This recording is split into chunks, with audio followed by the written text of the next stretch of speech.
straight to the top, never going down, don't wait for the drop. វាសួរអតិថិជនទាំងអស់គ្នាថ្ងៃនេះ VH Cloud POS យើងខ្ញុំបានមកដល់ជាមួយដល់ខាងសិល្បៈកាហ្វេដែលមានទីតាំងស្ថិតនៅរង្វង់មូល OCSC ជួយចង្វាក់ក្បែរមានអក្សរតោះអ្នកទាំងអស់គ្នាអាចចូលមើលខាងក្នុងទៅតាមបរិយាកាសនៃការមានភាពស្អាតបែបណា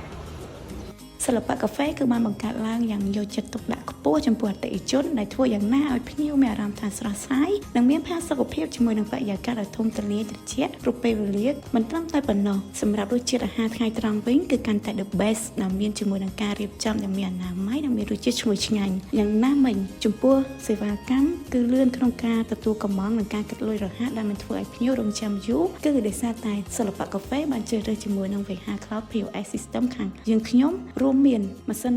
ផុសមួយកាក់ដាក់លុយមួយជាមួយនឹង printer មួយដូចនេះបើសិនជាអតិថិជនមានជាមួយនឹងតម្រូវការប្រព័ន្ធគ្រប់គ្រងសម្រាប់ភោជនីយដ្ឋានឬក៏ហាងកាហ្វេអាចតាក់ទងមក Telegram ខាងយើងខ្ញុំបានសូមអរគុណនិងសូមជម្រាបលា